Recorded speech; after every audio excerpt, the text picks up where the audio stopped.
करा दी कि मरने के बाद कब्र में क्या होता है, कोई हमें बताए।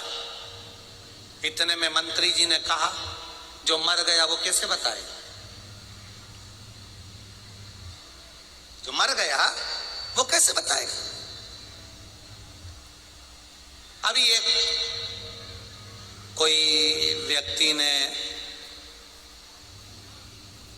रामायण को कुछ कुछ कह दिया, फाड़ दिया, जला दिया, जो भी करा।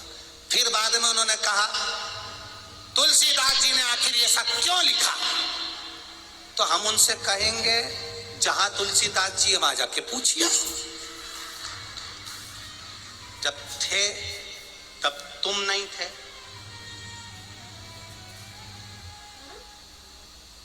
भाई, जिसने माता का दूध पिया होता है वो रामायण को पढ़ता है, जिसने थैली और डब्बे का पुआ होता है वो रामायण के पन्ने को फाड़ता है। माता का दूध पीने वाला संस्कारित बच्चा कभी रामायण का पर्चा नहीं फाड़ेगा। आज भी हमारे सनातन धर्म का रिवाज है, दीपावली पर रद्दी बेचते हैं, कवाड़ा बेचते हैं, पर सालों की रखी हुई रामायण को कोई किलो के भाव में नहीं बेचता। यह हमारा सनातन धर्म है।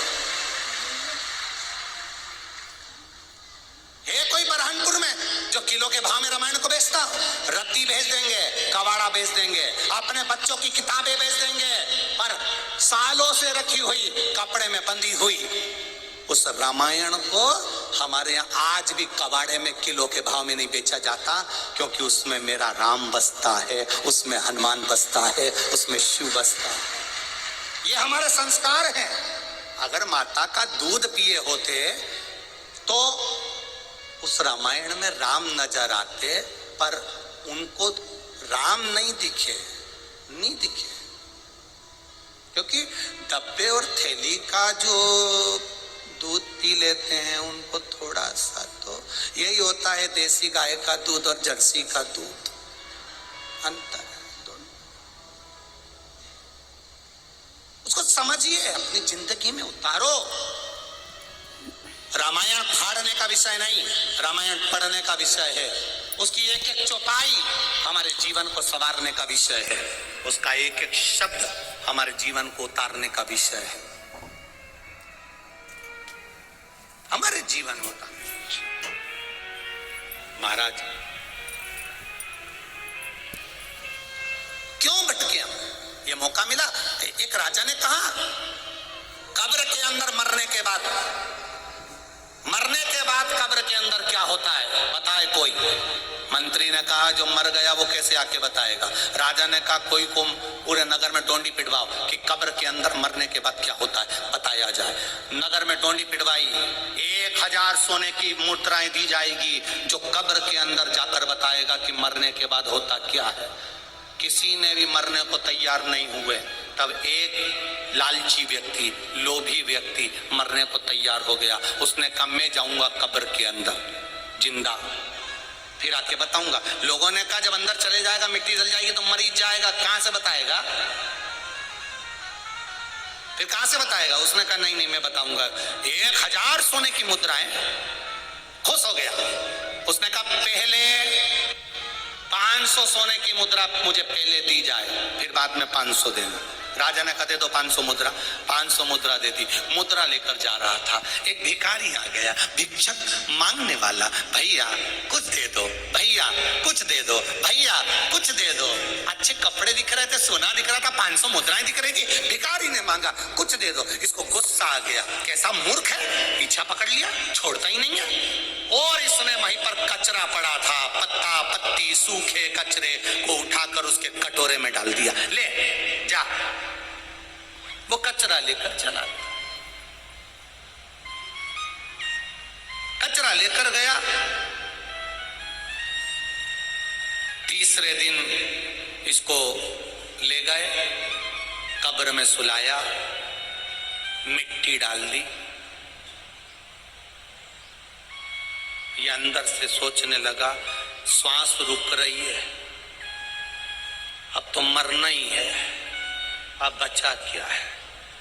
500 मुद्रा बेसी चली गई। अब लोभ ही तो था।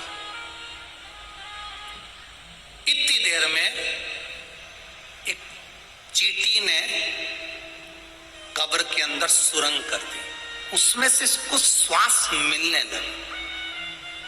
खुश हो गया, 500 मुद्रा मिल जाएगी, बच जाऊंगा। 8 घंटे बाद उसी चींटी के बिल में से सांप घुसने लगा अंदर। अब तो ये और मरा, ऊपर दिख रहा सांप आ रहा, मरा, डसेगा, अंदर आके बैठ जाएगा। घबराने लगा। फिर क्या देखा इसने? सांप अंदर आ रहा है, थोड़ा सा कचरा सांप के आगे आ गया, वो आगे नहीं बढ़ने दे रहा। सांप फिर बढ़ा, कचरा अड़ रहा है, सांप फिर बढ़ा, कचरा अड़ रहा है। 3 दिन निकल गए, इसको बाहर निकाला। राजा ने पूछा, कब्र में जाने के बाद तुम्हें क्या पता चला? उस लोभी व्यक्ति ने कहा, कब्र में जाने के बाद एक ही चीज पता चली, जो जीते जी अपन ने दान दिया था वो अंत समय में काम आ जाता है। कचरा दान दिया था तो कचरा मेरे आड़े आ गया।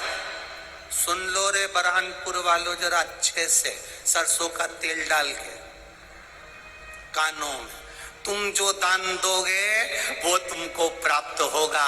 1 गिलास पानी ये आए हुए शिव भक्तों को पिलाया है तो मरते समय गंगा मैया तुम्हारे मुख में आकर बैठ जाए। 1 अन्न का दाना इन आए हुए शिव भक्तों को खिलाया है तो वो अन्न का दाना तुम्हारे मुख में तुलसी का दल बनकर बैठ जाएगा। ये साधारण नहीं है। सारे दान पुण्य तुम्हारे मरते समय समाप्त हो जाएंगे, पर शंकर का किया गया दान पुण्य भजन संकीर्तन कभी समाप्त नहीं होता। शिव जैसे अमर है, शंकर के भक्त को खिलाया गया अन्न, शिव भक्त को पिलाया गया पानी, ये अमर हो जाता है, ये कभी समाप्त नहीं हो सकता, अटल है, ये रहेगा।